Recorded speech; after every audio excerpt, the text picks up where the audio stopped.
Una pareja de haitianos está preocupada porque su hija sufre de una terrible discriminación. Buenas tardes, se abre la sesión. Doña Cheryl y don Peter, bienvenidos a ambos. Señora, ¿cuál es su caso? Vengo a pedir ayuda para mi hija que está sufriendo de bullying en su colegio. Vengo a pedir ayuda a mi pareja igual.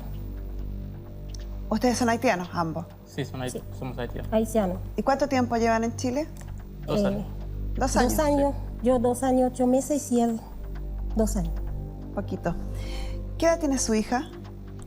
Mi hija tiene 10 años. ¿Y ella llegó junta con ustedes? No. Yo primero y ella hace un año que... ¿Que está acá? Sí, que está acá conmigo. ¿Y esta situación de bullying que califica usted la está viviendo en el colegio? En el colegio. ¿En qué consiste lo que estaba pasando, si me lo puede contar someramente? De todo. Agresión física, verbalmente, de todo tipo. Sí, de todo tipo. Viene un día con golpe. ¿Golpeada? Sí, la golpearon. Y otro día la quebraron un diente. Y de nuevo tenía como algo en la cara porque... ¿Un rasguño? Sí. ¿Y qué explicaciones da ella? ¿Les cuenta cómo es, quién lo hace? ¿Han hecho algo en el colegio ustedes? Sus compañeros. Sí.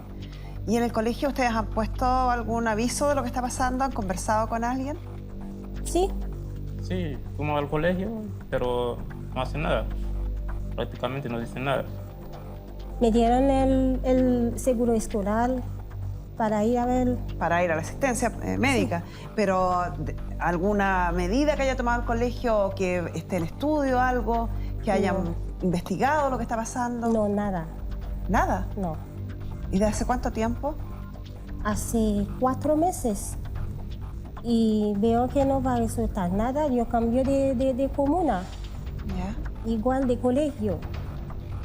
Y ahora está pasando lo mismo en ese nuevo colegio. Sí, en el nuevo. ¿Y por qué usted trae demandado a su marido? Porque... No, vengo solamente para apoyar porque estoy ahí viviendo, yo veo como la niña está sufriendo. Sí, por supuesto. Quiero pedir ayuda y eso, cómo resolver eso. Vamos a pedirle a nuestra psicóloga Pamela Lagos que se sume a la conversación para que nos cuente un poco cuál fue la entrevista que tuvo con ustedes, cuál es la conversación y cuáles son los antecedentes que ella tiene respecto a este bullying. Pamela, qué vergüenza va a tener que hablar de esto, pero lamentablemente está siendo una triste realidad de nuestro país y creo que conversar del tema nos puede ayudar a evitar que siga pasando, a hacer entender que esto no puede pasar en nuestro país. Es una realidad que está dándose tremendamente, de una manera súper potente en nuestro país. Yo siempre he dicho que lo desconocido provoca miedo. El ser humano es un ser humano que busca certezas. Ante cualquier cosa diferente, cualquier cosa que no conozcamos, la gente reacciona de la peor manera y por lo general es por falta de conocimiento, porque no sabe cómo reaccionar. Y este es un caso que se está dando de una manera muy potente entre nosotros. Acá hay una niña de 10 años que no lo ha pasado nada bien, que ya se tuvo que cambiar de país, que además les tocó, por un tema familiar, vivir un estado muy angustiante. No sé si me permites contar un poco lo que pasó cuando recién llegaron. Sí. Pero ellos llegan acá, se viene... Cheryl se viene buscando el amor. Cheryl. Y no funciona. Aparece una pareja violenta. Y esta niña tiene que ver la violencia hacia su mamá. Entonces, en un año ha tenido que vivir violencia, discriminación, malos tratos. Y el nivel de malos tratos al que llegaba en su colegio, estoy hablando de la pareja anterior, estamos hablando que a ella le rompieron un diente y actualmente continúa viviéndolo. Lo más potente es que no es solo ella la que está viviendo esta discriminación. Cheryl también la vive constantemente. Llegan mensajes a su Facebook, amenazadores, en donde la gente le dice cosas tremendas solo por su color de piel. Qué impresentable, ¿eh? que yo creo que ese es el origen de esta lamentable situación, de esta vergonzosa situación. Yo creo que son los adultos. Los niños son el reflejo de lo que los padres crían, de lo que los padres les dicen, de cómo ven que actúan los mayores. Y si estamos recibiendo discriminación de parte de adultos en contra de ustedes, los niños también van a hacer lo mismo. Absolutamente. Los niños funcionan hasta alrededor de los 10 años netamente por modelaje. Yo no saco nada con enseñarle cosas a mi hijo desde lo verbal. ¿Qué quiere decir eso? Yo no puedo decirle, para una explicación a lo mejor no hay que ver, yo no puedo decirle a mi hijo, no fumes con un pucho en la mano. ¿Por qué? Porque lo que van a aprender es lo que están viendo. Es cómo los papás reaccionan y ante eso lo traspasan. Y acá estamos reaccionando así en todos los sentidos. Entonces ven que los papás hablan mal de los inmigrantes, que los papás reclaman contra ellos, que hay una falta de respeto hacia las otras culturas. Y digamos las cosas como son porque siempre las ocultamos. La gente cree que tienen menos, que son más tontos, porque resulta que como no manejan el idioma, responden de otra manera, entonces la gente encuentra que no van a entender nada. Entonces, ¿qué sacan? Eligen no hablar con ellos, como si fuera haciendo un camino al revés. Lo que uno tiene que tratar de hacer es conectar, es contactarse, es tratar de llegar a acuerdos, y en lugar de eso, dejan de llamarlo. He sabido de personas que ni siquiera los llaman a las reuniones de apoderados, porque las profesoras asumen que no van a entender, entonces no les avisan que hay reuniones de apoderados. No es este el caso, pero han habido casos así de extremos. Sin embargo, estamos viendo aquí 2 personas que llevan recién 2 años en nuestro país y hablan perfecto español. Sí. No solo eso, la niña lleva 1 año y habla perfecto español.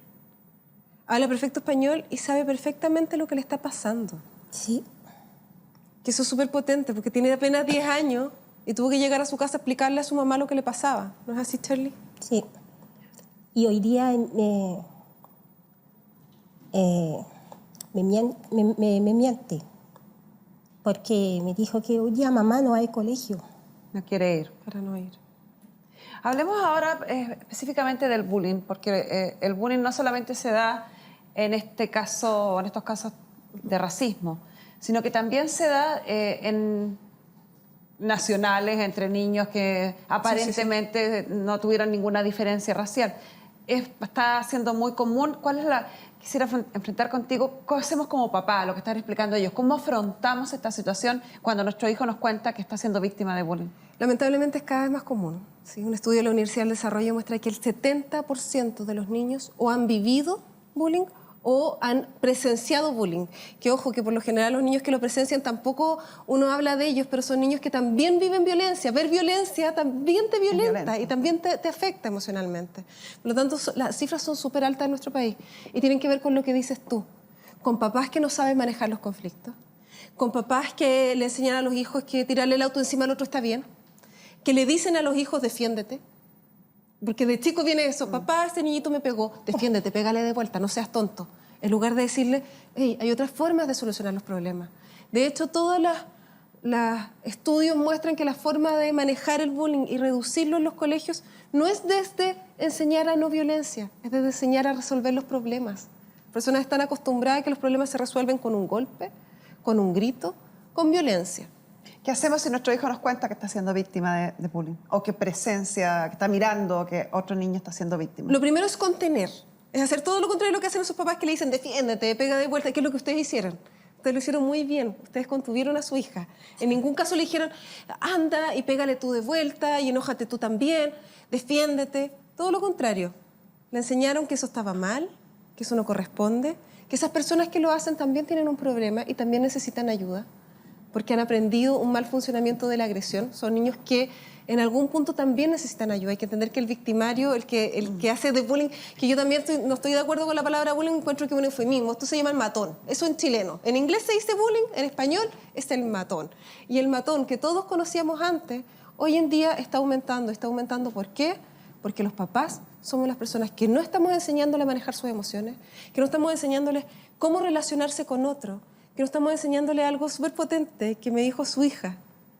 Una niña de 10 años, cuando yo le pregunté si ella quería mandar algún mensaje, ella me dice algo súper simple que yo creo que resume todo. Ella me dice que hay gente con mi color de piel en muchos países y eso no quiere decir que seamos distintos a nadie, que somos todos iguales. Tremendo. Tremendo. Y qué vergüenza que algunos adultos no lo entiendan. Ya, nos estás dando tips. Quedamos en lo primero, cuando nuestro hijo es víctima de bullying, contener. Escuchar. Contener, escuchar, dejar que nos cuente todo y contener desde la emoción.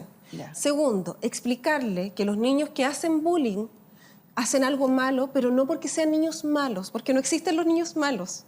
Que algo les pasa, que ellos están equivocados, que no les han enseñado y que ellos no pueden aprender que esa es la forma de reaccionar. ¿Por qué? Porque si no empiezan a volverse niños reactivos, ¿sí? Que actúan exactamente igual.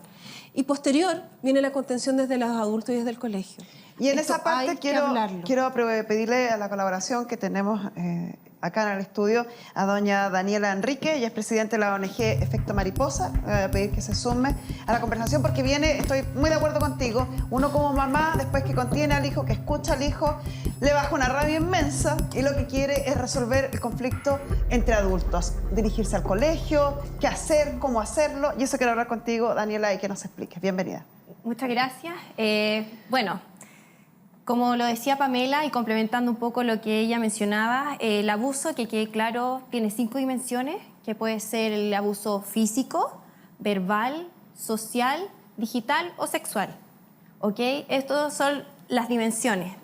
En este caso, por lo que comentaban ellos, la niña sufrió el abuso físico, ¿cierto? La agredieron, la golpearon, le sacaron el diente.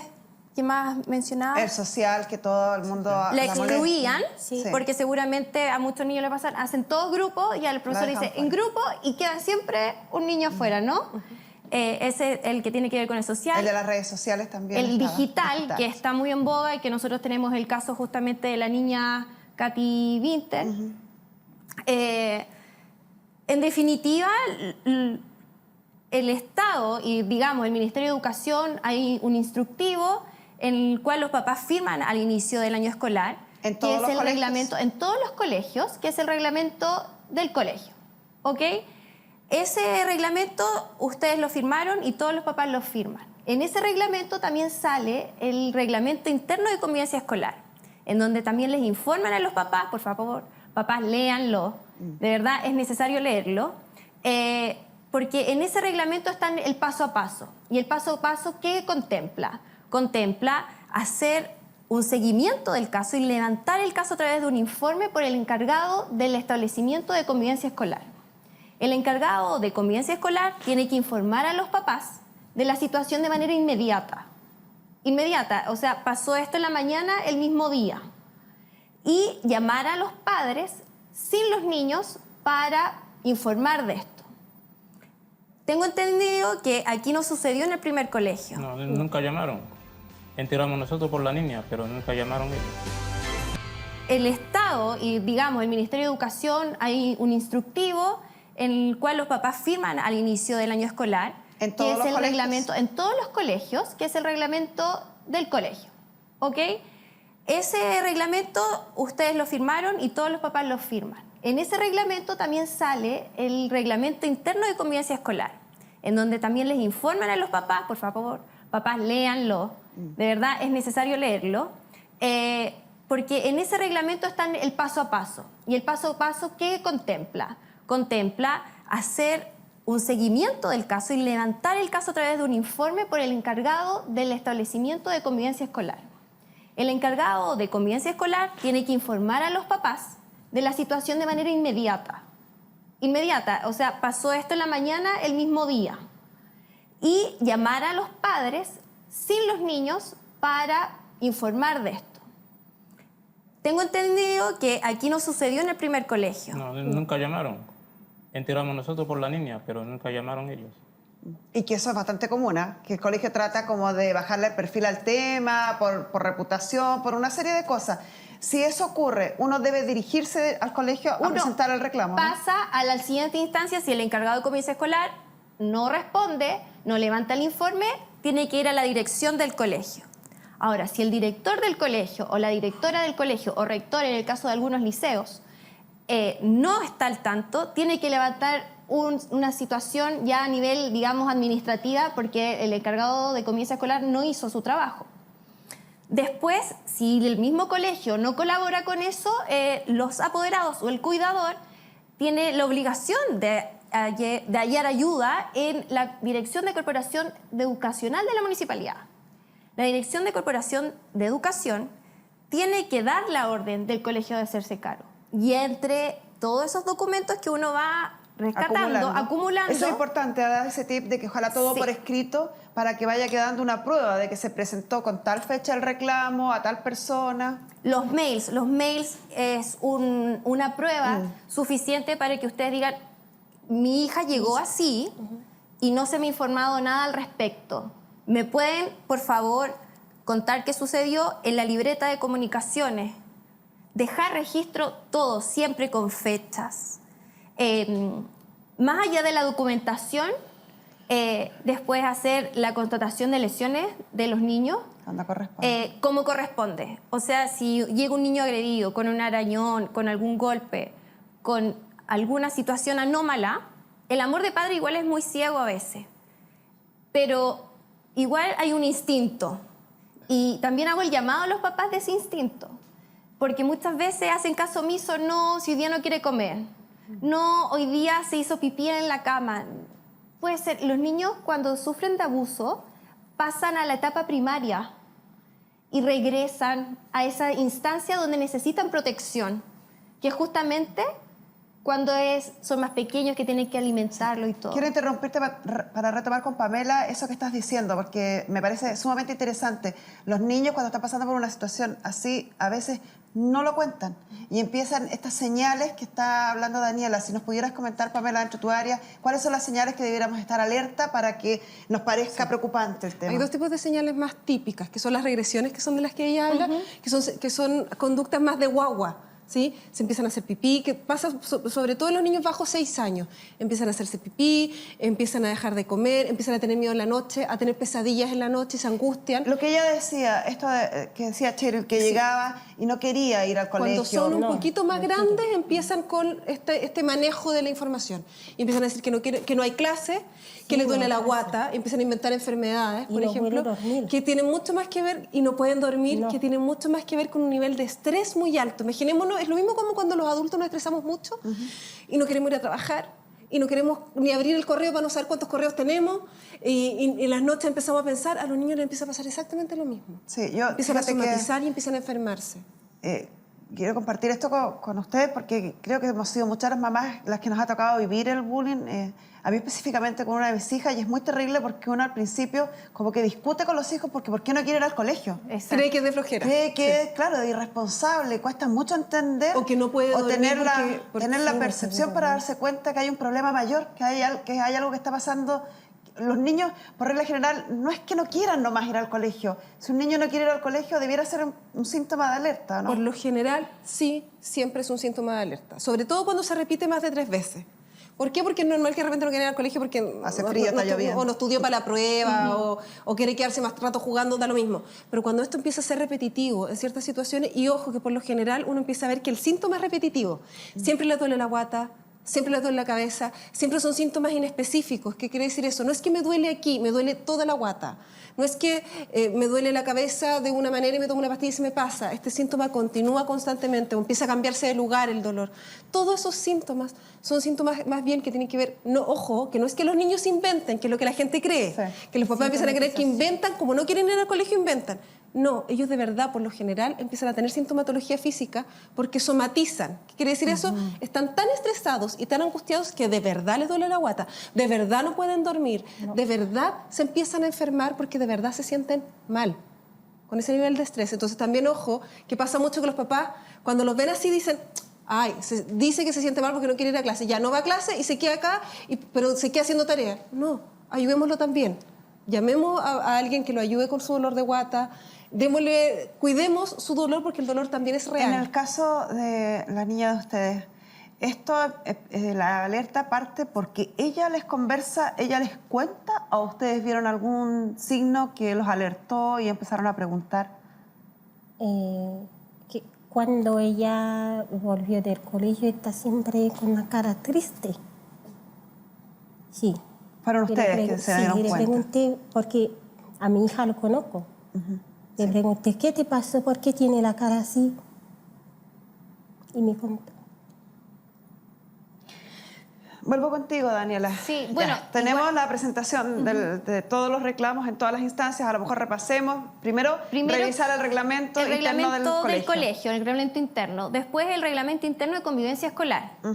Después, con el director, ya si no se levantó un informe, el encargado de convivencia escolar no levantó un informe con el director. Si con el director no reacciona y el encargado de convivencia tampoco, voy a la Corporación de Educación de la municipalidad. Si ahí tampoco hay respuesta, se va a la Seremi. En este caso, la Seremi de Educación. Si la Seremi de Educación ya tampoco hay mucha acogida, se puede ir a la Superintendencia. ¿Ustedes han presentado algún reclamo escrito? ¿Vía correo? No. O sea, No, ¿han tenido entrevistas con el director del colegio? Con el director. ¿Y qué les dijo él? Me dijo que eso no va a pasar. De nuevo, que no va a pasar. Que esto no va a volver a ocurrir. Me dijo, le siento en que me puede ayudar. Y yo le dije que yo no necesito ayuda, pero mi hija tiene que ayudar a mi hija. Y me dijo que son niños. Eso está fuera de todo protocolo, porque el protocolo debiera iniciar una investigación. Exacto, yo leí el reglamento que me traspasaron ellos. El reglamento indica ahí de que tiene que hacerse un informe y la psicóloga, junto con el encargado de convivencia escolar del establecimiento, tienen que llamar a los padres de los niños y establecer una mesa de trabajo con las partes para poder llegar a las sanciones o a las medidas correctivas y reintegrar a los niños en la comunidad escolar. ¿Hay un plazo establecido? No se habla de plazos en este colegio. Debiera haberlo. Hay algunos colegios que eso en realidad lo dejan a criterio del colegio, no lo exige en estos momentos el ministerio.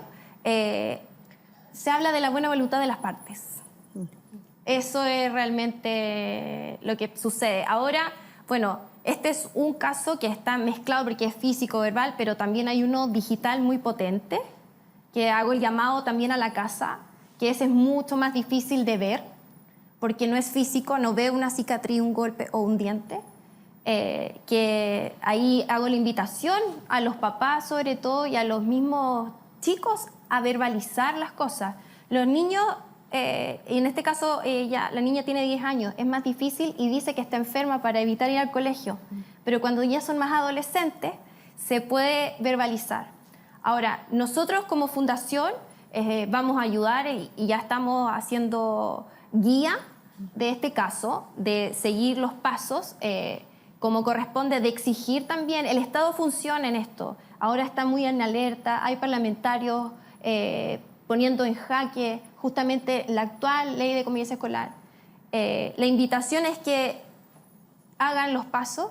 En este caso nosotros vamos a acompañarlos a ellos, porque no es tan solo el daño como familia, sino también la vulneración de derechos de los niños, de la infancia. Exacto, exactamente. Yo te agradezco, no sé si entendieron a cabalidad lo que estaba diciendo Daniela, que la fundación que ella preside va a tomar este caso, va a hacer el seguimiento del caso y va a acompañarlos en todo el procedimiento que venga por delante, ya sea con la Corporación Educacional de la Municipalidad, con el Seremi, con el Ministerio, y me imagino que esto incluso ya hemos visto en tribunales algunos de estos casos que han terminado también en sanción, ojo, contra los padres de esos niños, porque hay responsabilidad civil de los padres de niños que ejercen estas actividades. Recordemos que nuestro Código Civil recita que los padres somos responsables de los malos hábitos que dejamos adquirir a nuestros hijos. ¿Algo más que agregar?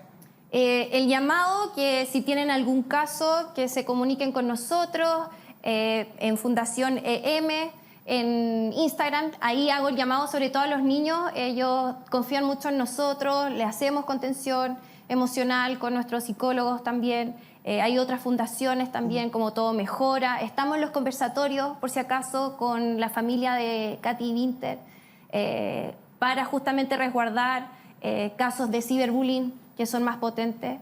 Así que el llamado a la acción, que no teman, que nosotros estamos dispuestos a ir a jornadas de reflexión a los colegios, en las mismas universidades también, que se da mucho bullying, sí. E incluso en el trabajo, que ahí ya se trata de moving. Nosotros vemos las tres situaciones, así que la invitación es a conversar para que no sean temas tabú y a tomar acciones concretas para nuestros niños y las personas que están sufriendo de esto. Perfecto, nosotros vamos a hacer el contacto para que esto sea fluido y eficaz. Te felicito por el nombre, además, Efecto Mariposa, porque creo que involucra mucho de lo que está pasando. Lo que uno hace o deja de hacer Una acción. va afectando al resto del mundo. Muchas gracias. Gracias. Pamela, pasemos al otro tema. En Chile siempre nos sentíamos orgullosos de que Chile no era un país racista. Y verás cómo quieren en Chile. Y verás cómo quieren en Chile al amigo cuando es forastero. Y lo repetimos hasta el cansancio en las generaciones anteriores. Porque claro, la población de color en nuestro país no existía. Era mínima, era muy poca. Ahora, hoy, con la cantidad de inmigrantes, es cuando se ve la realidad de nuestro país.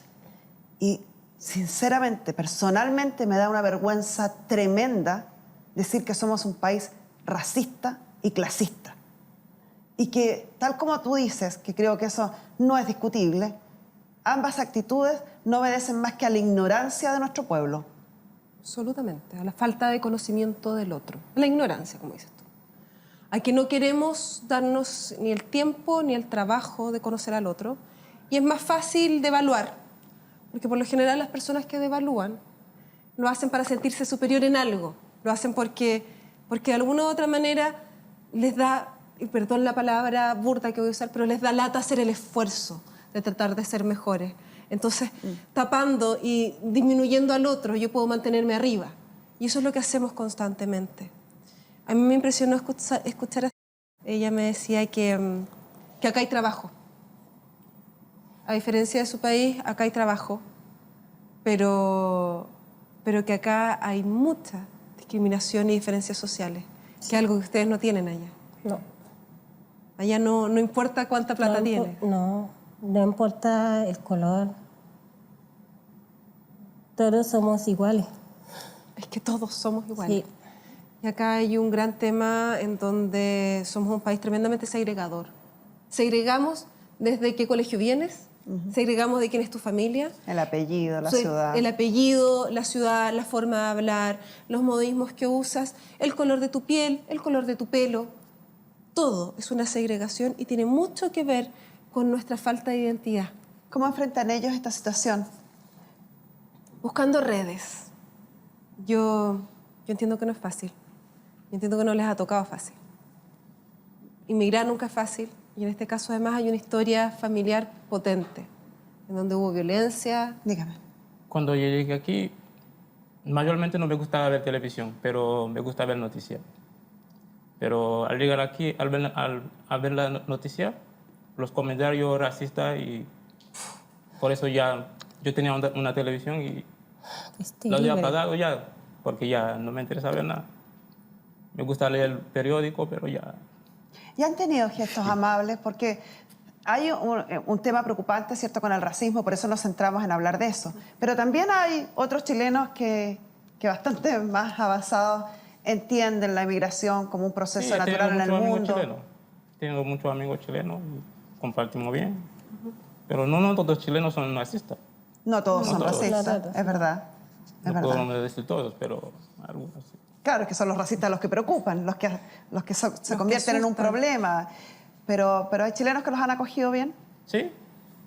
Yo he tenido muchos amigos chilenos. ¿Y usted? Compartimos, salimos, sí, sin problema. ¿Y usted, Shirley? No tengo.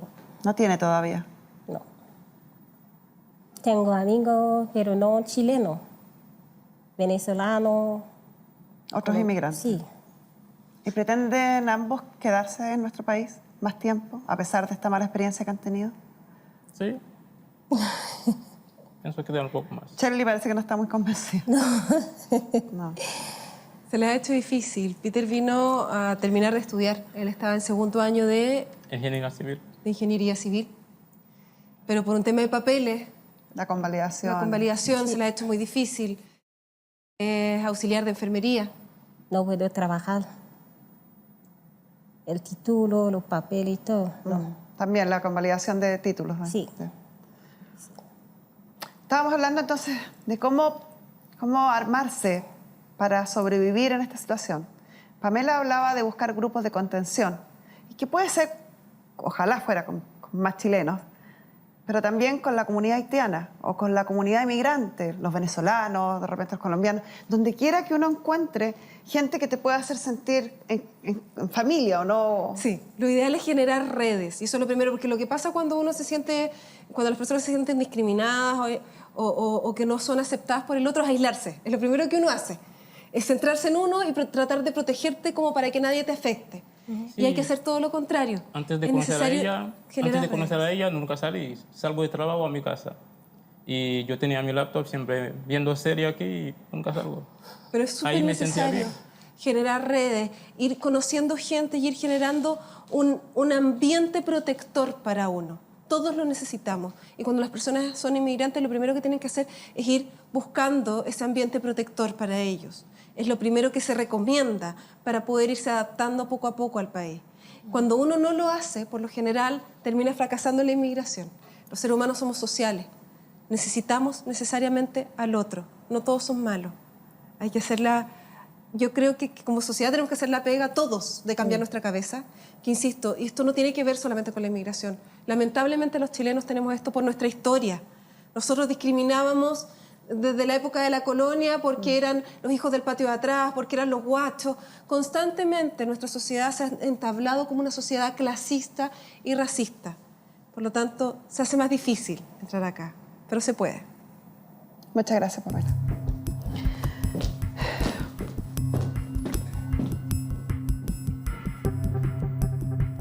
Quizás yo debo agregar que también se sientan protegidos, se sientan con la capacidad de denunciar los actos que los dañen o que los vulneren de alguna manera.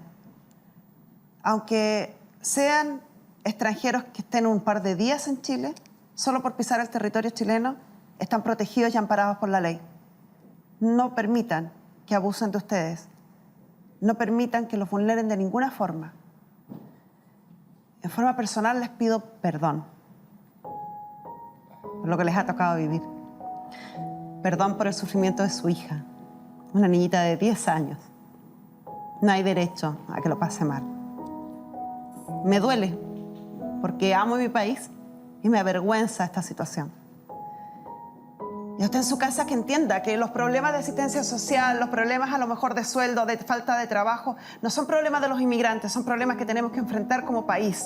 La inmigración es un proceso internacional a nivel mundial, va a seguir pasando y tenemos que aprender a vivir esta nueva era. El mundo se está viviendo de esta forma, las fronteras están desapareciendo y va a ser la tendencia mundial. Si no nos adaptamos, no sobrevivimos.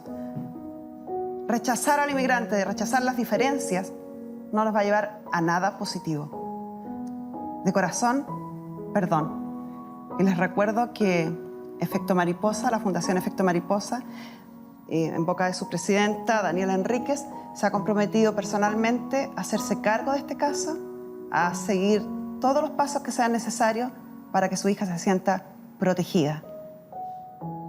Nosotros vamos a estar al tanto de todo, siguiendo el caso, y espero de verdad, desde el alma, que esto quede en el olvido. Y ojalá esta historia se escuche cada vez menos y aprendamos a respetar nuestras diferencias como seres humanos. Porque finalmente, tal como lo dijo su hija con tan solo 10 años, estamos todos hechos de lo mismo y sentimos de la misma forma. Somos todos nada más y nada menos que seres humanos. Y con esto cerramos la sesión. El llamado es que nos sigan en Twitter, en Instagram, que visiten nuestro sitio web. Les hacemos muchas actividades a los niños en los colegios, hacemos jornadas de reflexión, porque en realidad nadie quiere decir estamos siendo agredidos, acá estamos en esta situación compleja. Entonces hay que ir paso a paso y el primer paso es conversar. Y nosotros nos unimos a la conversación. Guiamos esa conversación y los acompañamos para después tomar acción.